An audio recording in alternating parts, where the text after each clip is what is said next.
Okay, so here we are live. So actually, it's kind of a little reversal of the way Christophe Clugston and I used to do things. He interviewed me a lot, and this isn't really an interview; it's more of a talk. So this will be up on my OJKD channel, and it's really cool to see Christophe, man. It's been a while. He's a lot of changes, right? Coming from Yeah, Southeast Asia. yeah. No jungle talk, no jungle talk. And yeah, Plus, you got to own a sweater now, right? At least what? now you have to at least own a jacket or something. Oh yeah. Well, I was here during the winter. It was the worst winter they've had in 50 years or something. I was here, Yeah. and yeah, that wasn't pleasant. Wrong time to leave the jungle, really. It reminds me of why I had lived in the jungle was a strong part of the weather, and not having to own a bunch of clothing. Number Sure. one, not worrying, like getting up and just being able to go wherever you're going to go. I mean, the torrential rain I dealt with 10 years ago, there was a massive flood, and I mean huge flood. And I mean, some places in the U.S. have had floods like that, overall, the weather was a thing that kept me there. I mean, it's just I have spent a lot of time in the Arctic and in subarctic conditions, and yeah, I've done it, but look, I don't want to do it my whole life. Yeah, And sure. Yeah. yeah, you know, Well, yeah, life just keeps on rolling, man. There's this good thing about you don't have a wife and a bunch of kids. It gives you a lot of freedom to do stuff, doesn't yeah, it? well, yeah, but I have a lot of dogs, You're so right. You got a lot of dogs now. a Yeah. lot of dogs, which is I'm things are different now. I had I have a student of mine that's been around for a while, but he's he's doing a lot more recently. He's back in doing a lot more, and he wanted to have me come out to the East Coast and train him. And I said, well, I can't. You know what I mean? Because I don't have anyone to take care of my dogs. I don't have any assistants or anything at this point in time.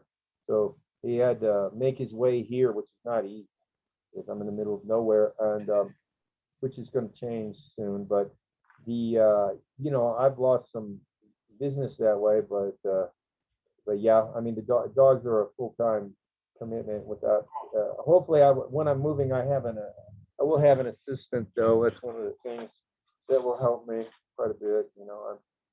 But yeah, yeah, I am. I knew what I was getting into though. It wasn't like I didn't know what I was getting into.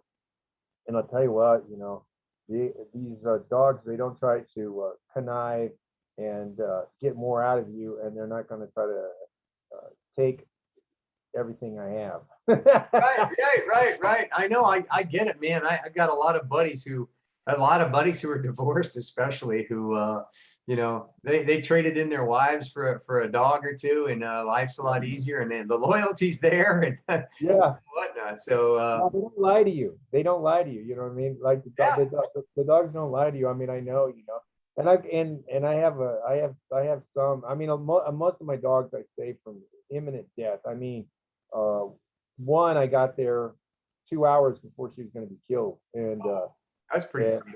Oof, yeah, and I drove 16 hours to get that dog, and good for I you, was trying to get other people motivated to get the dog, and they weren't going to do it. It's kind of there's a long story because I could go into like rescues. Rescues really are trying to make money. When you're a nonprofit, you can still make money for yourself. That's man. what a lot of people don't understand. No, yeah, So yeah. a lot of nonprofits will actually want to make a bunch of money. I mean, they're not going to go out and help if they don't make some money for themselves. You know what I mean? Well, sure. They have to be paid for their time. I mean, that's how that Well, works. yeah, but it's I don't know. There's some I don't know. I grew up thinking that if you're going to sacrifice, you're going to sacrifice for certain things. Like say I knew that my visions of missionaries was that way too. That missionaries are guys who sacrifice and living. But then when I met modern missionaries, they were living better than I was. You know what I mean? And Yeah, they had yeah. maids and cooks and SUVs, and their kids were in private school, and they were living in a little bubble. I'm talking outside the U.S. And I'm like, this is not my vision of missionary. Right. Uh, I said, what happened to that? They're like, well, it's not sustainable. And every 5 years, these missionaries would get a year off. I mean, they took a year off to do Yeah. some and everything. I'm like, oh my. Okay, so hey, so the reason I invited Christophe here today was something that came up in one of the last talks he did that related to our common source, which is how he connected with me, and we got to know each other better and had these talks that he would set up. One of the things that came up in one of the last ones, and man, I don't even know, it's probably been 2 years ago, but it stuck with me. And I thought this would be interesting because we never really talked about this part. This part being that Mike Sanlin, who we've mentioned enough, was our instructor in common from East St. Louis, Illinois. Yeah. And Mike, the founder of Combat JKD or Jeet Kune Do,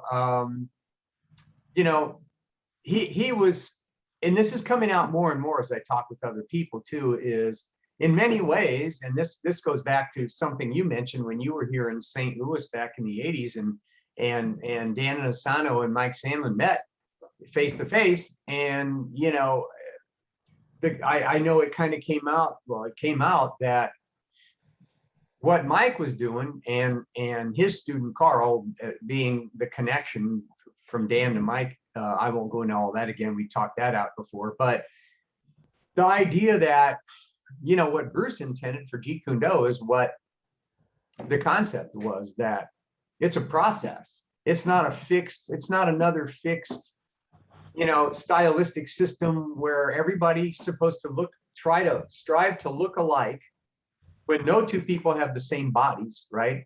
No two people have the same mind. No two people if you get more complex with this, no two people even have the same reasons for doing it. On the surface they might, but there's a lot of other psychological stuff going on there that I found over my 50 plus years is why they're really doing it. And there's a lot to that, right? A lot of it's coming from abusive backgrounds. That's where I came from. And that's what triggered me to want to start it. But then all these other things develop as you train and grow and learn, that I'll call them ancillary benefits. Okay. So one of the things that we had talked about before, you made a comment, was that like, wow. And this one statement is what stuck with me and why I wanted to do this after all this time. Your statement, I'm not quoting you, I'm just paraphrasing roughly here, but the statement was to the effect of, Mike trained you guys, meaning us older guys that came, about a decade, very different than he trained you. Yeah. And I'm like, and I never said anything about that at the time. It just kind of hit me and soaked in. And that's where I want to go with this, because yes, that's exactly correct. And it goes back to what I wanted to get at here. I wanted people to get the message that nowadays, and I know you agree with this, we talked about this too, when you see air quotes, right? I hate them, but I'm going to do it anyway. Jeet Kune Do instructors, what do you mostly see? And I've had this conversation on Dwight Woods' talks too, that are on YouTube and Facebook. He's the owner and the instructor at the Miami Academy down in Florida, and his thing is pretty much what Dan and Asano has done. Yeah, he's a Dan clone. There's hundreds of them. Well, here we go. So this is what I've brought up to Dwight. He interviews everybody on the planet that's a JKD instructor. Is that, well, in a certain frame of mind? Right. Yeah, because let me go a little further, and then I want you to give me your. So here's what I've brought up to him a lot of times. I go, well, when I look at these guys, and this could be like going back to Ted Wong, and when I see stuff that these guys are doing, even if it's fairly recent, what do I really see?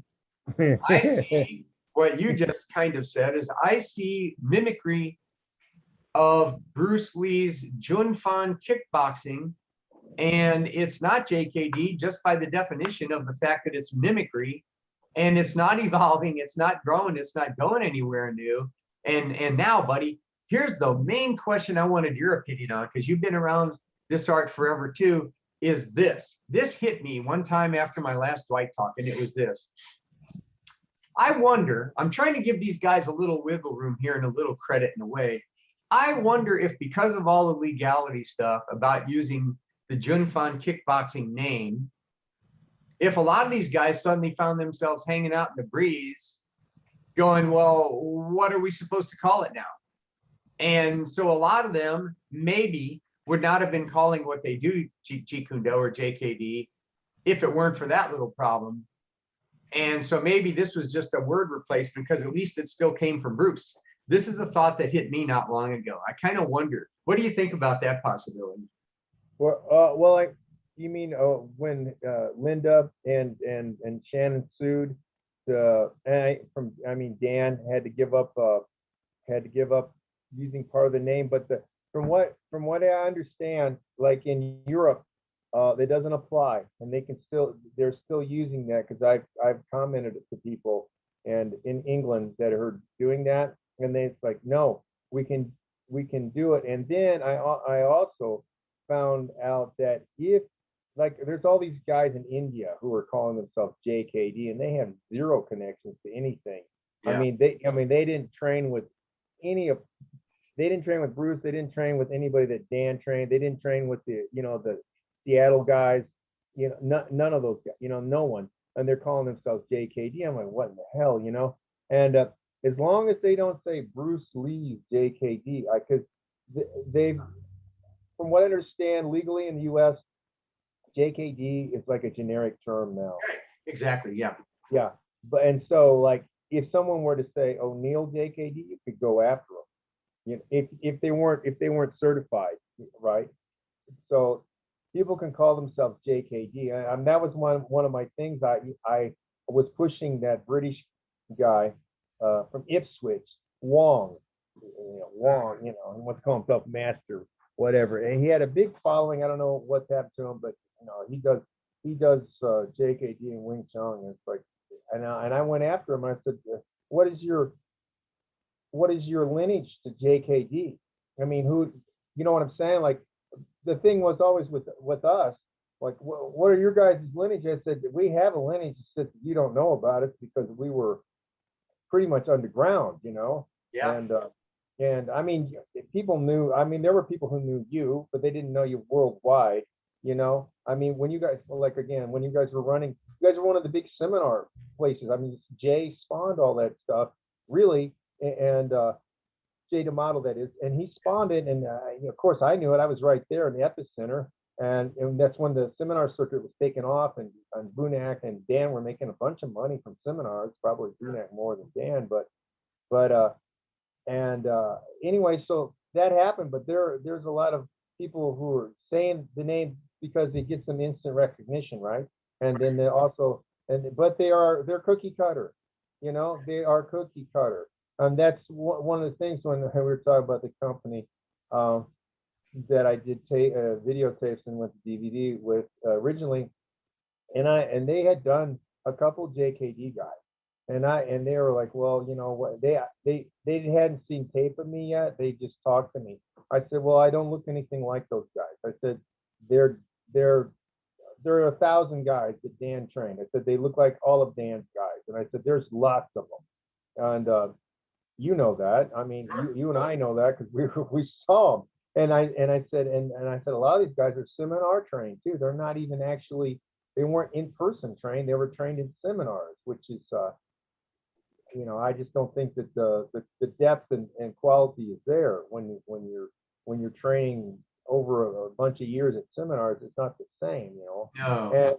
And anyway, so they were like, okay, let's see what you did. And then they saw it, they're like, wow, yeah, it's, which was good for them.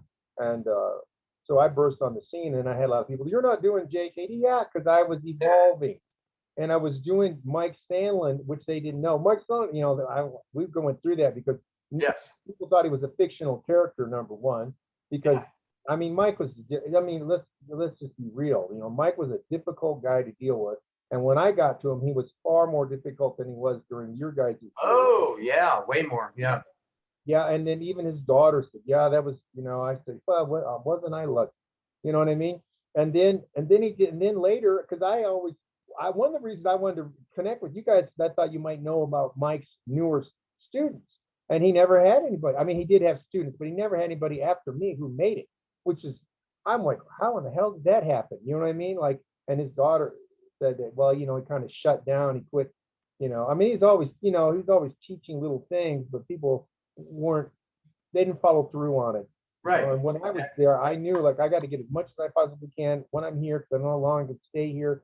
And this stuff is great, you know. I mean, I was addicted. I mean, it was like if you were to put me into a heroin clinic, I mean, that's the way I was with the stuff, you know. I Sure. mean, I was with him, like I've said before, but for people new, I was with him 4 hours minimum a day, Yeah. you know. And then finally, at one point, he said, give me Thursdays off, give me Thursdays off, you know. And he said, you know, yeah," he said, he told me, you're not like the other guys. You are actually, you know, you're hounding me. You know, you're hounding me. You're there. You know, you do it because before it's like, these guys say they want to do it, they don't do it. You know, like Phil, for example.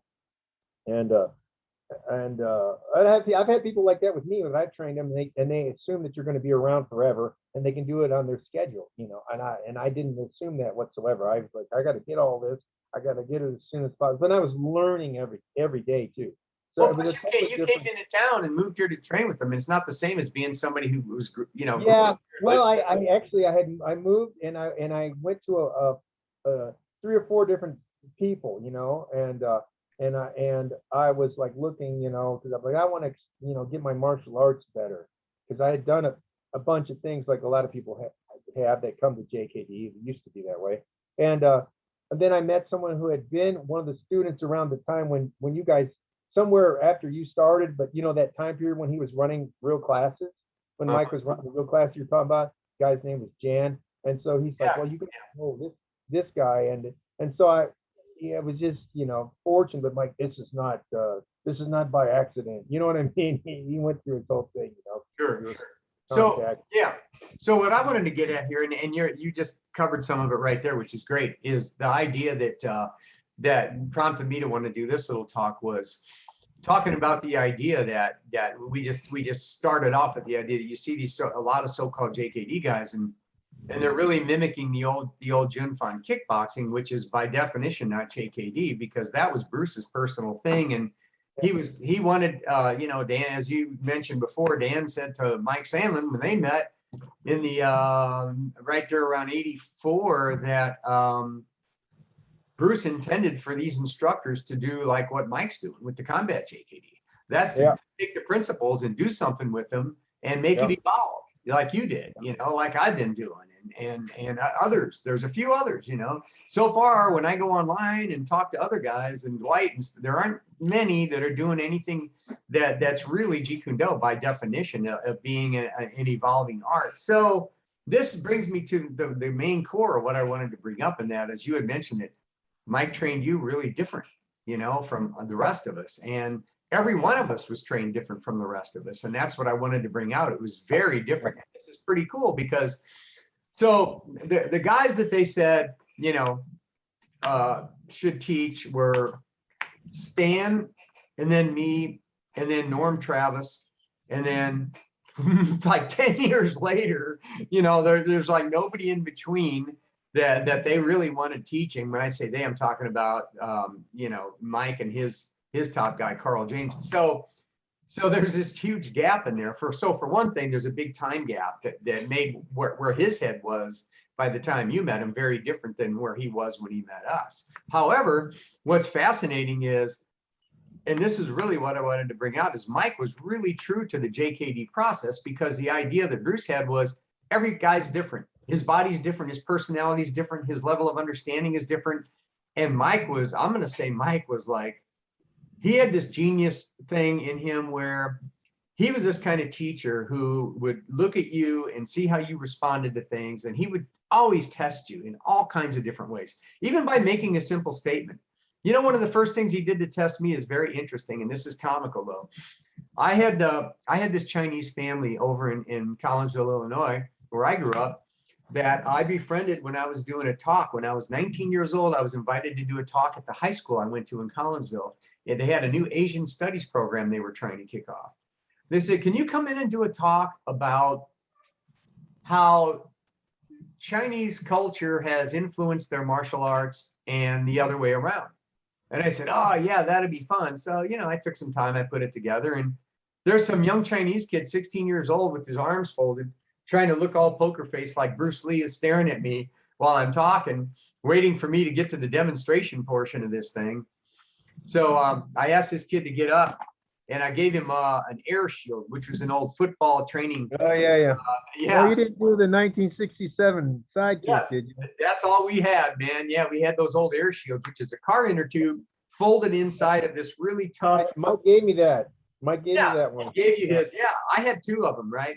And so these things had, you know, a lot of pressure with that compressed air in there. So I did a little trick. I got this kid up, and I wanted to get him turned on, hoping maybe he'd want to train, right? So it's funny this is coming out, but it fits in. So he gets up there, and I show him how to hold the shield. And the trick is instead of delivering the sidekick linear, you drop a little bit and you take it up. Exactly. So what that does obviously is it lifts the guy up, takes him off his feet, and over he goes, and boom, boom. It looks very dramatic and very cool. Plus I was 19 years old and I was having fun. And so, but you know, the result of that, this kid gets up and he was impressed, and I ended up becoming close friends with his whole family, you know. So, but the whole thing that I was really wanted to get at here is there was how we were trained back then. And Norman was trained. He started with he knew Mike, but he started about 5 years, I think, after me is what he said, as far as when he actually started training. So that was more like around 78 or 77, somewhere in there. So, you know, Mike looked at him and Carl looked at Norm, and he was the guy that they figured was the guy back then in the 70s that they wanted to train and actually go out and represent Mike's Combat JKD, but get into the kickboxing scene and do that. So Norm was trained accordingly for that. Okay. And that was the avenue that they took him. What Mike figured out about Stan pretty quick is that Stan's a philosopher. He's like Bruce. And Stan's a natural born teacher. So Mike was teaching Stan how to teach. And while I was seeing Mike, I was still spending more time with Stan because Mike made me Stan's guinea pig. And then I would have to come back over and go train with Mike. And then Mike would check me out and he'd see where my head was at. And then Mike figured this out about me because I wanted to bring out these distinctions. I think it's perfect JKD stuff to get out. Mike looked at me and he figured out that I'd been through some stuff. I don't think he figured out it was through my family. I mean, I went through horrible physical abuse in my family, starting at age 6, really bad stuff. Not sexual, thank goodness, but very physically abusive and screwed me up. And didn't affect my head till later. That's the post-traumatic stress part of it, you know. Yeah, delayed. You bury it. Yeah, that comes out later, which got me more when I was about in my later 30s, actually. So anyhow, so Mike figures out what this guy needs is he needs bare bones, down to earth, strategic, tactical thinking, you know, how to be in situations and solve problems almost spontaneously and extract himself from the situations. So when I was with Mike, that's how he oriented his training with me. So that was unique to me. You know, he did a little bit of that with everybody. By the time he got to you, he was still doing it, obviously, and we talked about it. But my whole focus was more on that. Mike didn't spend hardly any time with me on perfecting the old Jim Fond sidekick or this or that or the other. He put me more in situations, and frequently they were with numerous guys coming on me at the same time. Stan was the guy who had to work on my bare bones stuff. Tons of focus mitt feeds, fast blasts, you know, the line crashing to get into the guy, and you know, the whole 9 yards. My mechanics was more with him. Mike was the one putting me through. I'll tell you what, the perfect example would be go back to the old TV show Longstreet. You remember that one? Yeah, I know what you're talking about. I mean, I know the thing you're going to talk about. Yeah, the guy was a blind detective. James Franciscus was the actor's name, and Bruce Lee. Yeah, Bruce Lee's this guy named Winslow Wong, I think was his name, something like that. And he's an antique dealer, Chinese antique dealer, but he's this tremendous martial artist. And some guy's harassing this Longstreet character. And there's I guess 3 episodes where Bruce is training him.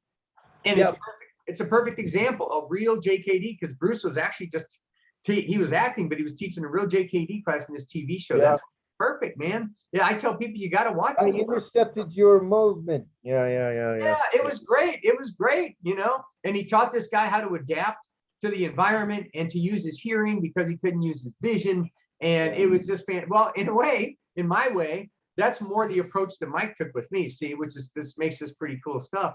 So, you know, and then when you came along, he knew you were a fighter.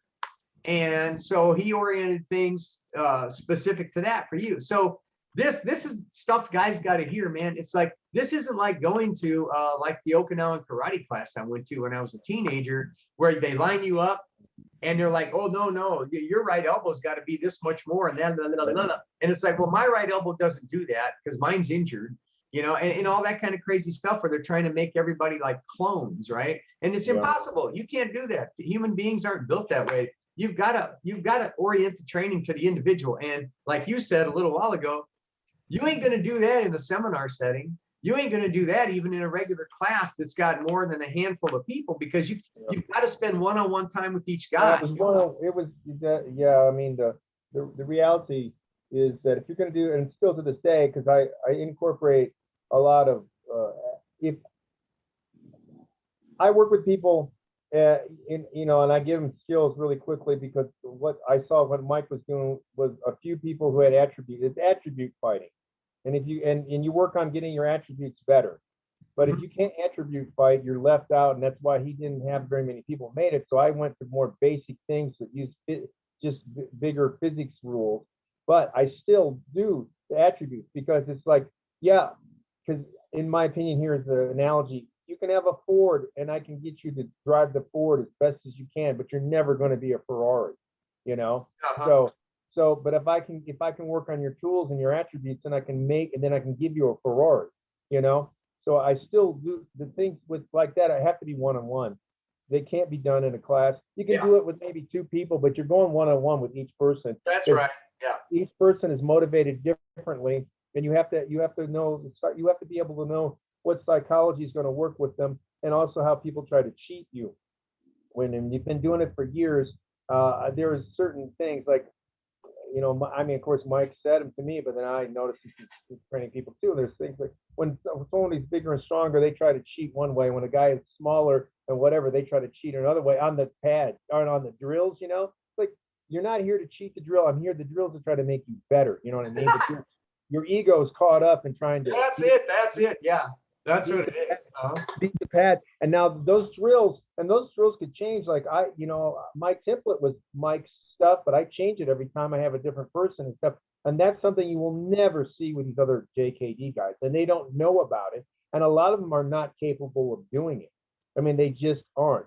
They just go through the motions. Well, we do these pad drills, you know, and we do this and that. It's like, well, it's not adapting to the person, because you're not making that person faster. You're not making that person more explosive. You're not making them react. You're not making them commit. And that takes someone, you know, you have to have a special ability to do that. And let's get down to it. You know, it's like being a musician. There are a lot of people who can be mechanically okay, but they're not Mozart, you know. And we're talking Mozart level here. That's where Mike was at, definitely, you know. And he was far above other people. And I've gone to famous people and highlight, you know, and I mean, I'm one of the few JKD guys who went to sources that were still alive. I went to Gene LaBelle, you know, and I'm like, holy shit, the guy is dangerous as shit, you know. I mean, no wonder, you know, no wonder. I mean, he got a hold of Bruce, and back in the 60s, Bruce was done for. I don't give a shit what people say, you know. I don't give a shit what they say, because I know. I mean, the Rhodes Scholar that did the biography, I think something about that was in there. Do you remember? Did you read it? Yeah, I read that book, but I mean, I trained with Gene LaBelle. And I got this, you know, he told me the stuff and things, and he told me what I could not talk about publicly and stuff, you know. But you know, he trained Brandon too, you know, and he actually said Brandon came to him because of how well that he remembers as a very small child that Bruce would talk about Gene, you know. It's like, you know, because Bruce's ego was, I want to be able to get better than Gene. Oh, that would have been hard, you know. Yeah. That would have been really hard at the time period, you know. I mean, Gene was bigger, you know, stronger and stuff, and had paid his dues. I mean, Gene, you know, paid his dues. He's a, you know, people were like, well, it's like, sorry, millennial. There was a time period before, way back before, you don't know. There were a lot of dangerous guys, and you know, and but anyway, so I mean, that was one of the things I did as far as that. But the evolving, that was something I was, you know, I always had. You know, there's a saying that Bruce said, and it's in one of Dan's books that he wrote about JKD or whatever, and it says, "Walk on, brother."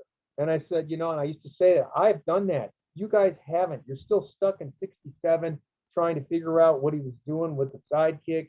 You got people who are like Woods.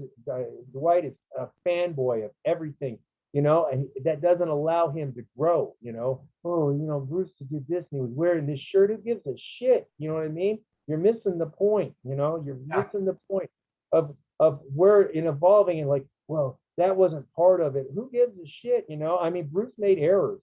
Bruce made big errors. There was a lot of stuff like, you know, he looked at Savat. He didn't look at Savat closely enough because they were in the world up to World War I, they were street fighting. It was a street fighting art. It was complete if you knew it, you know, and there it was. If he would have gotten involved in that, he would have had all of his answers that he was struggling with quite a ways. And he didn't get into touch. He looked at Muay Thai. He looked at it, but he sure the hell didn't train in it in Thailand, you know, because he's like, boxing has a really good grind, and he liked boxing because yeah, if he would have done Muay Thai, he would have been pushed, you know what I mean, on the kicking like crazy, because his kicking is snap. Bruce's kicking is snap kicking, which is okay. It's, I mean, there are places for it, but it doesn't. It just does not have the power. Right. Oh no, not at all. Yeah. It doesn't have the power, and you're not using the same energy. I mean, you know, snap kicking is far easier than, you know, as a guy who did it professionally. It's much harder, you know, to do that. And he didn't really develop his knees or elbows, in my opinion. Bruce did not. No. I agree. I agree totally. Yeah. Yeah. You know. Well, you know what? The one thing we got to credit Bruce for, of course, is the main thing is that is really his mind. You know, it goes back to his. Well, he started everybody off. I mean, you know, everybody off. That's exactly what he did. He kicked it off, man, and he did it in a rather eloquent way with his philosophical base. And man, he's still inspiring people, and he's been dead a long time, and he still inspires folks, which is cool.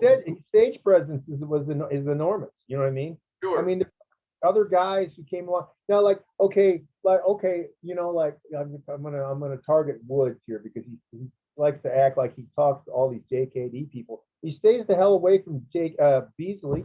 He stays the hell away from Jerry Beasley, who Joe Louis is the only fighter, you know, whoever. Joe Louis, the karate guy, was the only fighter that Bruce ever trained. You know what I mean? And Beasley makes it very clear. And the stuff that he learned, Bruce was adapting. You know, Bruce was trying stuff out with Joe Louis. And Joe Louis said a lot. If you ever looked at Joe Louis's stuff, I'm like, it's JKD. You know, the stuff that he was doing. But I mean, it was a little Okinawa, you know what I mean? But Beasley, the stuff that Beasley started doing and putting out, that stuff is legitimate JKD. It's a different vein, but you know, to stay away from them because it doesn't fit the Dan mold is ridiculous, you know? Yeah. And like, you know, I have no, I mean, Jerry Beasley's the guy who gave me my first, you know, article that I could write for, when he was in Karate International, what's his name, you know, Di Pasquale, you know, the jiu-jitsu guy, the stand-up jiu-jitsu type guy, you know, he had that magazine, and those guys let me in there, and that's when I first started writing articles about it. He's like, no, talk about combat JKD, because he was the first guy that had any prominence who accepted it. You know, I said, I'm not the only one. I said, we're a little tiny crazed sect from East St. Louis. You know, and I said, if you're from that area, you know that's not a very good place. And I said, you know, Mike had a bunch of street fights, a bunch, you know, and you know, and you guys were telling me that he was 70 years old and getting into fights in McDonald's still, you know, probably beating their ass too, because I'm certain he got more economical, you know. You know, and well, while you're standing there thinking about it after you just mouthed off to him, you're on. All of a sudden, you wonder how your ass got on the floor. That was Mike, you know, man. He didn't dance around. He's going to go right through you immediately. He didn't. Yeah, he was explosive. He's probably, he's still, I mean, I've seen people all over the world, you know, and I'm talking, you know, Eastern Bloc countries and stuff. He was, you know, especially at the time period when I started training with him, like I think he's about 38 years old. He was explosive as hell. I mean, he was immensely quick, Yeah. you know. I mean, and in a real fight, that'll overwhelm you, you know. I mean, he got that initial on you. It's just like, you know, if you're an impala and you don't know the lion's jumping, you're done for. You know what I mean? Well, you know, a lot of guys talked about Bruce Lee's stop hit. Well, Mike was no stranger. He knew that if that first blast came hard and fast, that can certainly, you know, and even for me, for my, you know, when I, how shall I phrase this? During that period in the 80s when I was doing this full time, I sort of accidentally on purpose ended up in an area of St. Louis that had a lot of nightclubs, and I knew I was putting myself in harm's way because this particular area was known for stuff hitting the fan, and you know, and it did, and you know, it's just kind of sort of, I was there, and this and that happened, but you know, all those lessons that I learned, I was tested also during the time that I was working in a bar. I know you did that too. You know, and I found out that these simple things that Mike said are crucial all turned out to be 100% true. You know, I mean, I could close fast and hit that guy between the eyes and in the nose and mouth area so fast and so hard that I dropped guys that if I had to sit there and box with them, they would have killed me in seconds. But because I blasted and I shocked their computer so fast, then it was easy to end it. They're down. Yeah, the guy's bigger and stronger. And I found out, well, then I understood the physics of how that works and realized that this is crucial, major stuff, and don't discount any of it. You know, Mike knew what to give you, and he knew how to make it stick to you on what you're going to use and what you're going to do, generally speaking, when the shit hits the fan. And that lesson alone was worth $1 million, you know? So, yeah, but one of the things that Mike did psychologically where you're seeing this progression and stuff. Well, he did a reverse one on me because he talked to me, and see, I was under the impression that you and Stan had shot through there in the same time frame that I had, you know, number one. And so, because he's like, I don't know if you're going to make it, you know. And I'll just repeat again. And he said, yeah, Ken and Stan and Ron. And he said, Ron likes to fight a lot. He said, you know, and he's kind of like, he's just kind of out there on his own, you know, whoever, you know, Ron, because we're never certain about Ron. Hey, you know, we did find out. Did you know this? No. Oh, yeah. You know, I don't recall his last name right now. I could find out for you. But Dawn cleared that up for us. Mike's daughter, Dawn. Yeah. At the time we were seeing Mike when he was, you know, at that facility. Now, I'm not talking about prison guys. I'm talking about Mike being sick right before he passed. Yeah. Not long ago. And me and us getting to know his daughter, Dawn, somewhat. Yeah, she knew exactly who he was. I believe she actually spoke to him during all this time, but oh, really? if you put the name just for the sake, I'll get it from her. I'm sure she'll be fine with sharing that. Well, so we finally found out who this mysterious guy was, and we didn't know him because he came after us, of course. And at that time, Mike was not living in East St. Louis anymore. I think he was like in North. For a time, he was right next to the. He was when I met him. He was in South St. Louis. Yeah, he was in South St. Louis then. And yeah, then but he went to Florissant. Then he went to Florissant. Right. Okay, now we're talking, because that's North County, St. Louis, North County. That's where this Ron guy came into the picture during that time, you know. And so that's why none of us knew him. So yeah, so just to kind of get that in. Well, yeah, anyway, so I mean, he just told me that Ron was quick to fight, you know what I mean? And and at the time, I'm talking about when I was training, you know. Yeah. And he was saying, you know, I don't know if it's a good idea if you meet him. You know what I'm saying? There was another guy like that too. That was one of Mike's guys that went back to East St. Louis. Oh, really? Oh yeah, he was mean. You know, that guy was mean. Yeah. I- But he led me to believe that you and Stan had trained like I was training, and so he was trying to make me feel inadequate, I guess, So I was all, I doubt it. I don't think that at all. I think, it's a way to keep me spurned on, but because that hey, turned but out that I went through him. I mean, I progressed the fastest in the shortest period of time. But he had me believing that you guys had done it the same thing, same way. And then when I started talking to you guys were like, no, we were training for years. I'm like, that bastard. no, our thing went on for years. I Yeah. wanted to confront him about that after I knew, you know what I mean? Yeah. I wanted to see what his reaction was going to be when I found out, because he's always like, oh, Ken and Stan, He said, Stan, Stan. It's like, he was kind of like, this is how it was, I might have said this before, but it's like, Stan is technically good, but he's, and he's always like, oh, Ken, he can fight for a white guy. You know what I mean? Like that was, he always, and there was all the 70s stuff thrown in, which I tried to keep going. And then, Carl, it was great when Carl and Mike were around, because then you could start saying, hey, so, he's like, all those cats, we used to light those cats up, we used to go dojo busting. It's like hearing some of the stories of the dojo busting time. It's like right out of the B grade kung fu movie. But the comical thing for me was, I said this not long ago in a different type of talk Stan and I were doing. I said, Mike figured one good way to test me immediately and train me was to see if I was crazy enough as a white guy, 19 years old, to drive from Edwardsville, Illinois to downtown East St. Louis in the evening to even come and meet him and check it out. Yeah. And I was the only white guy that they had ever done anything with for a very long time. I think Richard Height, he was a karate instructor that I had at SIU before I met Stan for a while. And after he saw, and I was able to get out on the floor with him, and he's like, I can't even put my hands on you anymore. What the hell are you doing, man?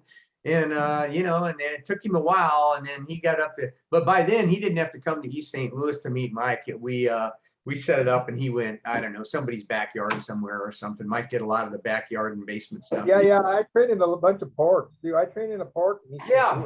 And I trained in a courtyard in a big apartment complex, which is now a dormitory building for St. Louis U.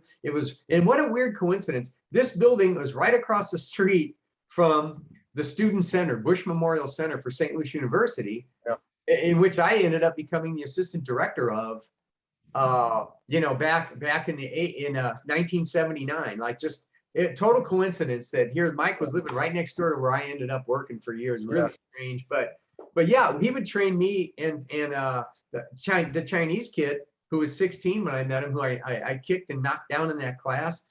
He would come with me a lot of times. Stan was there usually, and but it was outside, man. It was like under an overhang. Well, and that's something I tried to emulate, because you don't get in fights in an enclosed, septic, well lit dojo, dojang, gym, whatever you want to call it. That's not what you get in fights at. Yeah. And and I trained one of the guys that I trained him as many longer than Mike trained me. More, but he was around me hours a day too. And Brandon Cole, and we were out training in parks at 11 o'clock at night with the overhead lights that aren't very good.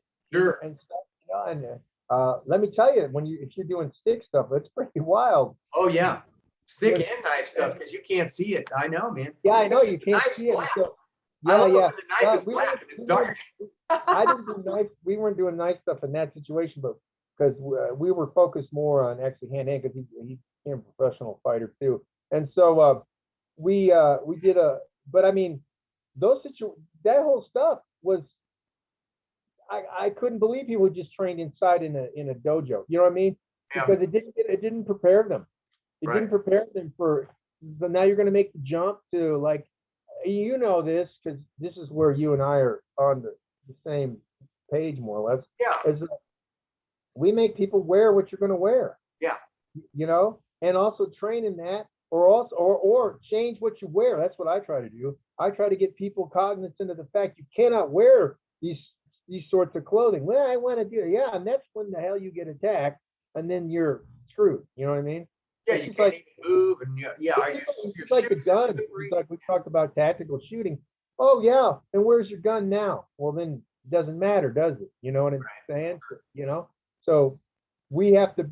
You have to. You're never separated from your body, hopefully, but you got to train in all these. We've talked about this before, but that's what you were saying, you know, that you had gone through that. I think you were telling Dawn at one point, you know, Mike used to lock me in a room and guys would come in and stuff, you know, I mean, what are you going to do if you've never done that before? You're going to have a breakdown. You're going to go into the fetal position and that's the end of you, right? You know? Yeah, I mean, he was much, as you know, he was really into the whole situational thing and the psych part of it. Way before everybody, before the Oh. reality based, you know, before somebody got that term.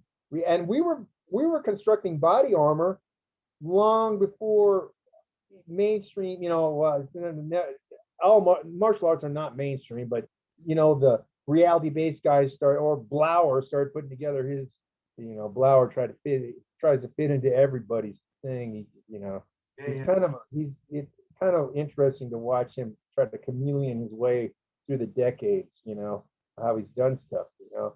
But anyway, but all these guys trying to come up with their own thing. No, we constructed our own body armor, you know, and does it protect you all the way? No, but you can still do things. And that was one of the things that Mike had come up with. I mean, you guys were using the field hockey shin pads. That's what I was just going to mention is that I got those. He gave those to me too. Yeah, I think that's the first time. Didn't when he came to get those? Yeah. At the school, isn't that the first time I ever saw you? You were young. Didn't you come with him for that and to get to yeah, pick and Phil and I came with you him. and Phil, right? Isn't that fun? He's like, you know, hey, Stan or Ken, you know, oh yeah, they're in the closet or something. Yeah, that's exactly where they were.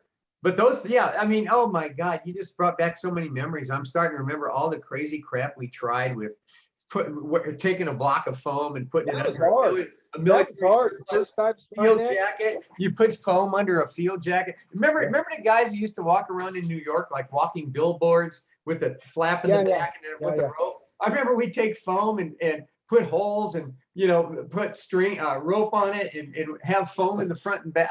All kinds of crazy crap that we football helmets. We use umpire shields. You know, the umpire shields for baseball. Oh yeah. But the first time trying to do those field hockey shin things, that was hard. Yeah.